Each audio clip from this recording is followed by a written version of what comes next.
Welcome, everyone, to Northwest Digital News and SMB Nation, our joint broadcast on Tech Tuesdays here, seated left to right. Coming to us live out of Washington, D.C., or near Washington, D.C., is Harry Brelsford. I'm Kevin Hunter and Kyle Torgerson here at the broadcast desk today.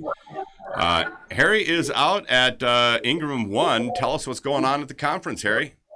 Well, they're starting to wrap up. So I'm at National Harbor. It's just across the bridge from Washington, D.C., looking back at Washington, D.C. I believe I'm kind of out near the Redskins football stadium, that part of town. You know, it's all connected out here, but looking back at Washington, D.C., and the conference is actually wrapping up in the next several hours. It's October 30th. You can see the Halloween theme behind me, and people are going to go home and have Halloween with their families. But it's been a busy couple days. So listeners would know the name Ingram, of course. Ingram is a publisher, they're a distributor, and so on. But Ingram Micro is the technology distributor, and they're quoting $40 billion. They're a $40 billion company. That is amazing. Not all that drops to the bottom line, but boy, howdy, they're a bit. Let's just put it this way: if you're an IT pro, a managed services provider, or a partner, you have to be a member of Ingram, right? That just no doubt about it. Mm-hmm. And this is their annual fall confab, so it's a pleasure to be here and come to you live today with a great internet connection. My compliments on the facility. Yeah, that's not always the case there, and with so many people being on a site and connected to the internet, either using Wi-Fi or other connections, it can be a little sketchy. But yeah, you're coming in loud and clear today, Harry. Well, great. Well, you know, one of the prevailing themes here at the Ingram One conference was the Internet of Things. So, you know, I thought I'd pick my battle. There's security, there's all sorts of topics, but today I picked Internet of Things. If you want to have a chit chat about that. Let's do it. All righty. So let me kind of lead off. The Internet of Things for your listeners is, you know, talking conceptually about, you know, we're already living it. Okay. So for example, your car, connected cars, right? It's amazing, right? It's amazing how the connectivity of new cars, and we don't really think much about it. And that's only going to accelerate. But I'll tell you an interesting story, what they now call smart speakers. I wish they'd come up with a better name, because I think they're closer to, you know, a god or something we'd worship back in headhunter days. But Alexa, right? Yes. And the category is called smart speaker. And what was really interesting is a couple of years ago, Kevin and Kyle, I think I've told you, in addition to my responsibilities of owning and operating SMB Nation with the kind help of Jennifer Hallmark in the background, it frees me up to do startups. And I looked at a Seattle startup that claimed to be an Internet of Things startup, and what they were, at the end of the day, was they were a contract house providing laborers or temps. I did not know that when I started the conversation. But what they really were doing was being a vendor to Microsoft and then putting on workshops. And this is the key point. They were putting workshops on how to develop skills for Alexa. So, you know how we're used to calling, in the Windows world, we call them applications, right? Microsoft Word, Microsoft Excel is an application. Sure. In the Alexa world, it's called a skill. And with the skill, it's an application. And so they were putting on these workshops on how to build skills. It's similar to other workshops I've seen on how to build bots. And that would be a whole nother Tech Tuesday. Let's not go there. But it was really cool. They were based out of Detroit, and they opened a Seattle office. And the question is, and maybe I'll pose the question to you both actually and rhetorically, is why would an Internet of Things company start in Detroit? And I've kind of given you a hint at the beginning of our show. Why would they start in Detroit? Yeah. Why would Detroit have an Internet of Things company? And I'll give you the answer. And the reason is the automobile industry. Well, I was just thinking about the fact that it's coined Motor City, yes. And I probably cut you off too early, because I know that's one of your niches, is actually the automotive sector. Motown, yes. But Kevin, if you think of it, remember a former Boeing exec, I think a couple of Microsoft execs went out to Ford. Remember how Ford had the Zune music before Zune went away, right? I mean, it all makes sense, right? They were living and breathing Internet of Things, coming at it from cars, and they opened a Seattle office. And so that's my historic storytelling, is that we're living Internet of Things, and then there's people building on top of Internet of Things. And the perfect example is Alexa. Thank God there's not an Alexa near me, because it would now be playing music or it'd be playing a Ford Motor Rag, because that's the key word, brother. Exactly. Well, for people who are a little unfamiliar with Internet of Things, it was actually a term coined in 1999, and the gentleman that coined it is Kevin Ashton. So just doing a little bit of research on it. But Microsoft has really piggybacked off of this coined phrase, Internet of Things. And so when you do a little bit of searching, do a little homework on the web, you find that Internet of Things is connected to a lot of stuff associated with Microsoft. Yeah, and a gentleman, Eric, that we'll talk about a little bit later, I had a video interview with him earlier, and last May, Ingram has a spring and a fall conference. So last May, the conference was Ingram Cloud in Boca Raton, Florida. Sure. And Microsoft showed up in a big way to talk about Internet of Things. And here again, a rhetorical question is, why does Microsoft care about Internet of Things? It'll be wait for it, wait for it, wait for it. And it's because Azure is based on consumption. So Azure's the cloud engine. We've talked about it on this show, competes with AWS. And so with Azure, they are interested in gazillibytes of monitoring data being stored on Azure. That's how they make money, right? If you monitor every coffee machine and truck, you got to store it somewhere. But I'll tell you, a really interesting story, if you don't mind, was a conversation I had recently with the founder of Geek Squad. Quite a character. Started out on a bicycle in Minneapolis, did what we all thought we should do, is doggone it, we should have a nationwide computer repair organization. Well, he did it. It's called Geek Squad. It got acquired by Best Buy, and he's since retired, healthy and wealthy, fairly young man. And Kevin and Kyle, he gave an example of Internet of Things about a company called Augry, Auggury, that installs sensors on industrial machines. And that's the common example of Internet of Things, right? You could swing a dead cat at a speaker who's talking about IoT, and they're going to talk about industrial uses. And the idea is that Augry has sensors that they put on industrial machines, and what happens is it listens. So take the human ear. All right, we already do this. Take the human ear. Kevin, let's go back to cars. Your passion. Right. You start your car. It doesn't sound quite right. It just doesn't sound. It's a Pacific Northwest morning. It's a little bit misty out. You got to scrape the windows a little bit. Doggone it, you got to go out and let the car warm up for a few minutes before you drive. It's that time of year. You get in your car, and my wife would be the best judge of this, because the car just didn't sound quite right. And that's the behavior that Augry mimics, is it listens to sound waves on industrial machines. And when it doesn't sound right, it fires an alert. It fires an alert to the computer guy, the IT pro, the MSP, and they're going to get quantitative. They're going to get quantitative data about that variation in the sound of something not sounding just right. Kevin, it happened to me the other day in the physical world. My left rear tire was very low, and I went to the aforementioned last week Office 365 Saturday in Redmond, Washington. My tire was a little low. You know how your car doesn't sound right when your tire's a little low? Right. Like, what's going on, man? That's Augry. Does that make sense? Yeah, it does. It does. Makes a lot of sense.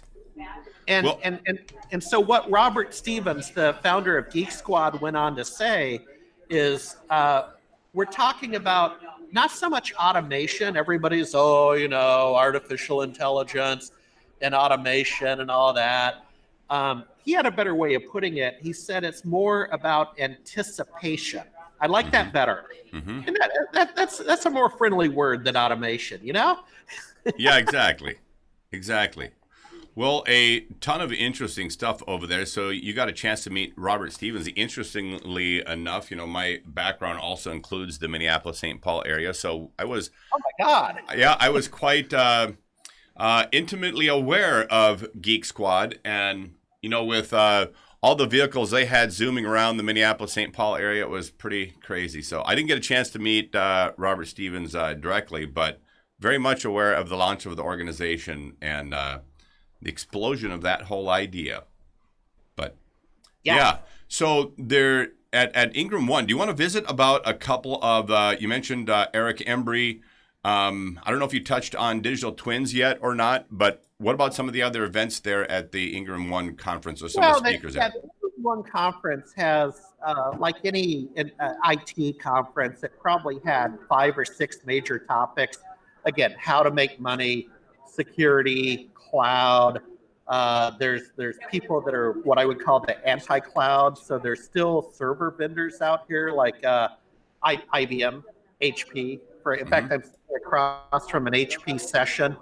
But the one I really keyed in on, if you've noticed when I go to a conference, you got to pick your battles. This is probably a couple thousand people out here, and there's just 2 days, limited time. So I went for IoT this week.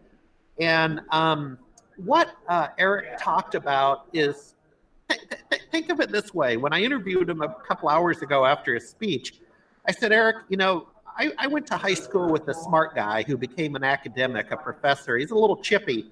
And we were in a philosophy class, and the instructor said that why, the question in philosophy was why, right?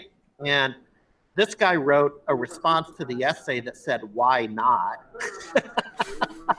Turned it in and passed the class, right? Now that kind of makes sense for philosophy. So when I talked to Eric, the question with IoT today, everybody's running around going, why? Or they're going, what is it? And this guy gave one of the best examples. So let me kind of walk you through it chronologically. Talked about his 6-year-old daughter.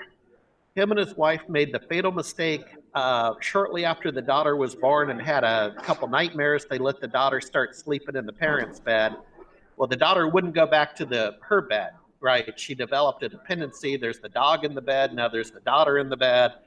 And then a second kid came along, and so they said, well, we got to stop this, right? We got to stop this nonsense and get the kids back to their bedrooms. And he talked about LiftMaster, right? LiftMaster's the garage door opener. We're all familiar. Did you know they are a big IoT player? So they are kicking out data to your mobile phone. Here we go. Your mobile phone, and you can monitor its activity. It's a little bit like ADT, right? Is your house locked up and secure? And so he used that to talk to the daughter about everything's fine, right? Look at my phone. Everything's fine. That's IoT, man. Yeah. That's IoT. What you're looking at on screen is that's a picture of Eric, and what you're looking at on screen is the projected growth in connected devices, right? And so, as you can tell, we're on a very rapid upward right sloping curve with the growth of devices that will be monitored and IoT. And when I look at that slide, not only does it show sector momentum and opportunity, and you got to remember, my audience is the computer guy, the MSP, the partner who wants to help businesses implement these technologies. But your audience of business people can appreciate this as like, what could we be monitoring? And an example in the monitoring area was cutting down on theft. With the little what do you call those? You probably know the world better than me. The RFID little sensors you can put on darn near anything now. Oh yeah, yep. In fact, they put them on back of conference passes to be able to tell what speeches you went to. Exactly. And so that, again, in Longview, Washington, and Washington State, hopefully we got some listeners that are thinking, right? Like, well, wait, I could put these very low-cost sensors on my product. I could prevent theft. I could talk about how the product's being used, and so on. But I just wanted to show that slide on the proliferation. of devices that are going to be directly connected to the internet. We have a lot of connected people as well back in the Midwest, and those RFID sensors that you're talking about is actually a really common thing to purchase, particularly like in the Chicago area and other places where they have toll bridges. Yeah. And so you just zip through in the fast lane and your sensor puts a toll on your bill and away you go. Yeah, exactly. Well, there you are. There's the best example I've heard all week. Couple of other shout outs in the first part of his speech was digital twins. So what they're talking about with the data that we collect from IoT, it feeds into simulating product development. And so if you think about his example were drones, and drones are used in agriculture, right, to fly out over crops and inspect crops and maybe get a sense of the moisture in the crops. What if you needed a drone that went to 5 engines instead of 4, right? You'd have to build a prototype. You'd have to test it. You'd have to wreck it. You'd have to build another prototype. And what he's saying is because drones go hand in hand with IoT because they're communicating data back, we can leverage that data up in Azure. We can leverage that data to do product development without ever building the prototype, or building the prototype much later. Again, no surprise to anybody in the industrial sector or the defense sector, right? It's moving very, very quickly. The problem today, and kind of thinking back about how early we are in IoT, is Eric Hembry is reporting that for the managed services provider and the partner, it's so early that we're having, we're still learning how to build success. That a lot of we're at about a 2% success rate from proof of concept to market with IoT and what we call the channel. That's only going to get better. You know what? That sounds really, really bad. But when you actually start looking at just business in general, and you realize that in the end run, I don't know if you've heard this statistic before, Harry, but 1 million plus people start a business venture of some sort every single year. Yeah. 40% gone by year 1, 80% Amen. gone by year 5, 96% gone by year 10, and of the remaining 4, one loses a catastrophic amount of money to get out of business. One breaks even. One makes a little money but needs another job, and the other lives the American dream. So actually only 1% in the business world gets all the way through that and lives the American dream. So if somebody's producing a 2% from concept to a workable product, in my thinking, that's actually not that terrible. Well, not only that, but we're so darn early. It's going to go from 2% to 20% to 40% very, very quickly, right? We're just starting era. But I do want to leverage off the failure rate conversation. It was just earlier this month. You celebrated your first year in business. Yes. With Digital News. This Thursday, I will be in Washington, D.C. Still. And it will be the 19th birthday of SMB Nation. So I'm pretty excited about that. That's awesome. Yeah, I'm going to go take myself a selfie. But, there you go. So that's this coming Thursday? Yeah, in 2 days. Oh, November 2 1st. days, man. I'm 19 years old. Well, in the old days, you could go drink at 19. I guess you have to wait to 21 now, but I will leave it at that. There you go. Let's talk about the slide that's up on the screen. So this is sort of the journey, of IoT. And on the left, we have the sensors. And again, I gave you an example of a company that Eric spoke of, that you can use the RFID sensors to track pharmaceutical goods and cut down on theft. He gave an example of being able to track the route of the truck that's carrying the pharmaceutical goods. As you might imagine, with certain pharmaceutical goods, there's a large black market. Theft is a big problem. And so that's an example that he used. And then the second is the gateway, right? So we have the sensors. Then we have to have a gateway. We got to get that data up into Azure or AWS. And so a gateway is it connects the sensors to the cloud, and a shout out to FreeWave. He talked about FreeWave that makes a ruggedized gateway. So if you want to think of ruggedized gateways, you might think of my home state of Alaska. You might think of Prudhoe Bay with the oil fields, where, by the way, they're surprisingly technologically sophisticated up in Prudhoe Bay, as you would hope, and a lot of Arctic engineering and a lot of ruggedization, for lack of a better word.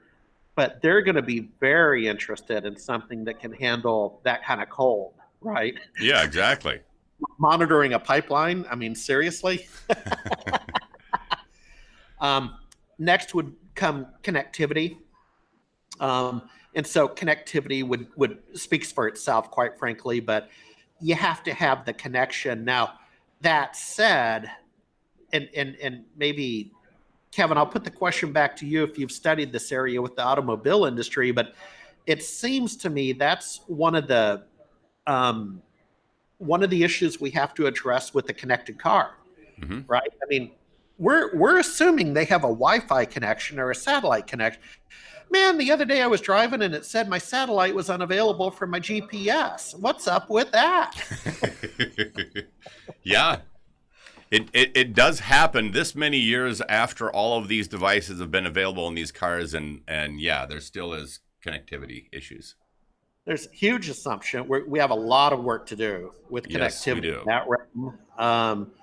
And then finally the cloud. So we've talked about where you're going to store the data. Well, Azure and AWS are very interested in having a conversation with you because of the consumption. But shout out to Tibco, a vendor here, about dashboards, because at the end of the day, and I still want to do a Tech Tuesday sometime with you on Power BI and dashboards and other cool things. A double click down into that. But at the end of the day, we got to present the information, right? This information is meaningless if we don't do anything with it. Yeah, you got to know what to do with it, and you got to know how to interpret it. Yep. Two more topics. I want to talk about the elephant in the room, and then I want to talk about vendors, if you don't mind. Yeah, absolutely. Eric gets into his speech, and of course, this slide, if I had taken the photo just a couple minutes later, he puts a box around those. Kyle, if you could go back, forgive me. But the four stages, if you put a box around those four stages, the box was security, right? Because exactly. central to everybody's thinking is, well, what if nation state actors take over devices, right? I mean, think about it. Oh my God, they're making my car turn left. Exactly. It is an issue. It's also an opportunity, but the way he covered off on that is there's some vendors, some ISVs who are heavily invested in developing solutions in IoT security. As you can imagine, it's going to be a huge market. But a shout out to Fortinet. So Fortinet's a firewall vendor, $4 billion company. They're here. They're investing in this area. So, it's a work in progress, but it's definitely an elephant in the room. It's kind of like when you talk about you meet someone at a conference and they say, I'm a travel agent. What's the first thing people say? We still have travel agents? Exactly. Yeah. There are surprisingly many of them around, and you wonder how that industry is still working. Yep. I think they're niching like cruise ships. But well, final thing on my side, and again, feel free to interrupt at any time. But Kyle, if you go to that last slide with the vendors. So what you're going to see is what we call a line card, and these are the players in IoT, and it's these are the players that were here. Now there's many more players in IoT, but I guess what I just wanted to highlight here, and they're doing it by vertical, so agriculture, healthcare, industrial. These are real businesses. These are real opportunities. And so you can look at it both ways. These sectors could be reflective of your listening audience, right? Healthcare, agriculture, cities, etc., traffic planning in cities. So that's one part of our demographic listening to the show. The other part would be, again, the audience of the service providers and the managed services providers, the partners who are looking to build a practice in technology supporting a growing industry. And these are software vendors and hardware vendors that are doing exactly that, right? Mm-hmm. They modeled this out and said, man, this is the next great thing. And that's my story, gentlemen, and I'm sticking to it. Well, you know what's interesting, Harry, is one of the names you have up there on the vendor list is IBM, and just a very, very comical thing that connects to an earlier slide. So if you go back to the slide that shows the number of connected devices, Kyle, throw that one back up on the screen. So Eric was talking about the number of connected devices, and when you look right here in 2018, roughly 23 billion connected devices in the next 7 years expected to triple. And so Yeah. look at what's happening with connected devices. Well, if you would go back to the vendor screen now, I want to share this with you because when you think about this number, one of the things that long time ago, president of IBM, Thomas Watson in 1943 said, I think there's a world market for maybe 5 computers. I love that quote because PC World and several others still have this listed as the top 7 worst predictions ever about technology. Well, that one came from IBM. Yeah. Yeah, exactly. And another keynote speaker today used kind of an overused phrase. And by the way, there's a book on Amazon about this famous bank robber. I believe the name is Willie Horton. Back in the back in the Al Capone days or whatever. But why do you rob banks? And of course, the answer is because that's where the money is. Right. And that was brought up in a keynote. But the context is, it's not a leap of faith to see where I'm going, right? So why are you in IoT? Because that's where the money is, right? Exactly. It's where the money is. Yes, sir. All right. Well, thanks, Harry. Great information as always. A special thanks to everybody who joined us on Twitch TV, on Patreon and YouTube, and of course, our Facebook pages. Always a pleasure to have you join us, Harry, from wherever you hail around the country. Again, thanks to everybody who joined us here on Tech Tuesday. Harry Brelsford, Kevin Hunter, and Kyle Torgerson.